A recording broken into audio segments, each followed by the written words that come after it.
Swami ji, supreme court में सुनवाई जो चल रही है उस पर आप क्या कहेंगे? कमेटी गठित करने की बात कही गई है। कार्यपालिका, न्यायपालिका, व्यवस्थापिका तीनों ही पंगु हो चुकी है।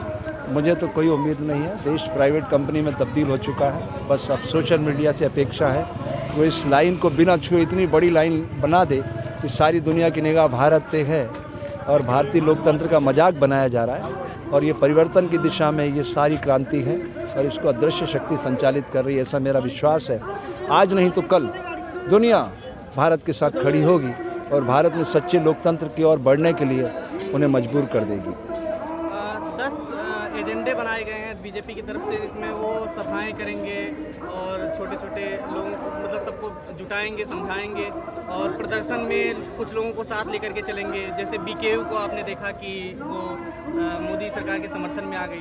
तो ऐसी बातें जो हो रही है, किस तरीके से ये किसान आंदोलन फिर चल पाएगा? ये तो बहुत लंबे समय से हम देख रहे हैं। इवेंट मैनेजर तो हैं ही वो लोग, पैसे के बल पे और सत्ता के बल पे सारा खेल रचाएंगे। लेकिन मैं ये कहता हूँ, पाप का जन्म होता है, पलता है, बढ़ता है और नष्ट होता रहता है। सत्य था, है और रहेगा। तो सत्य के पथिक के हमारे देश के किसान से पवित्र धन अर्जित करने का और कोई साधन नहीं है। प्रकृति इनकी रक्षा कर रही है और इस सारे आंदोलन को प्रकृति चला रही है, ऐसा मेरा विश्वास है। क्या कहेंगे अभी जो आंदोलन है, उस आंदोलन को जिस तरीके से मोदी सरकार ने, अभी मोदी जी ने खुद भाषण दिया, उसमें बताया कि जो है ये सही नहीं है, कुछ लोग उसे भड़का रहे हैं। हाँ तो भाई उनको तो सब तरीके याद है ना। उन्होंने घाट घाट का पानी पिया हुआ है। नरेंद्र भाई ने, अमित भाई ने घाट घाट का पानी पिया हुआ है और उन्होंने पक्का किया है ना, कांग्रेस ने उनको लंबे समय तक। अब प्रतिशोध की भावना उनमें है, लेकिन उसकी सज़ा आम जनता पा रही है।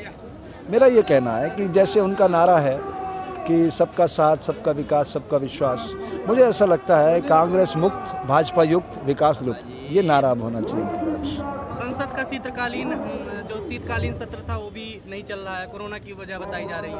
वो बहाने ढूंढने में सिद्धहस्त हैं। वो किसी भी चीज़ को टारगेट करना हो, किसी चीज़ को अवॉइड करना हो, तो ये ज्ञान इनसे प्राप्त किया जा सकता है। वो तो चलती फिरती डिक्शनरी है। वो हम जहाँ से अपनी सोच ख़त्म करते हैं वहाँ से वो शुरू करता है कि भाई यहाँ इन्होंने अपनी सोच ख़त्म कर दी, अब यहाँ से हम शुरू करते हैं।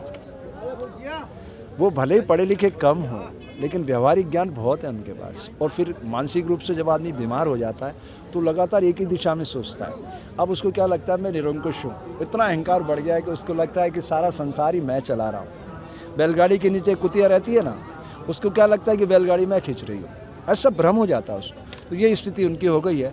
मैं तो बार बार कह रहा हूँ कि उनको मानसिक चिकित्सा की ज़रूरत है। भारत में ना सही, अमेरिका में जाके इलाज करवाएं और इस आंदोलन की संवेदना को, करुणा को, गंभीरता को समझें और इसका रास्ता निकालने के लिए प्रयास करें। अंतिम संदेश आप क्या देना चाहते हैं लोगों को जो मैं देश की जनता को तो ये संदेश देना चाहता हूँ कि ये किसान जैसा पवित्र इस धरती पर कोई जीव नहीं होता है और इनकी करुण आवाज़ 73 सालों से लगातार दबती रही है। अब हमें इसका मिलजुल कर सहयोग करना चाहिए, एक। और दूसरा, मौजूदा इस प्राइवेट कंपनी को कहना चाहता हूँ, ईस्ट इंडिया कंपनी नहीं रही। आप सिकंदर के वंशज बनने की कोशिश कर रहे हो, ये भी नाकाम होगा और आपके पाप का घड़ा फूटेगा, लिख लीजिए। क्योंकि प्रकृति के इस पूरे पैरामीटर में मेरा अनुभव कहता है कि प्रकृति सदैव हिंसा का फल दुख, दया का फल आनंद बरसाती है। इसके उलट आप कुछ भी कर लीजिए, आप चैन की नींद नहीं सो पाएंगे। प्रकृति आपका सब कुछ छीन लेगी। अगर आप चाहते हैं कि आरोग्य और आनंद देश के जन जन में हो तो आपको इस सोच को बदलना पड़ेगा और सामाजिक समरसता का वातावरण बनाना पड़ेगा।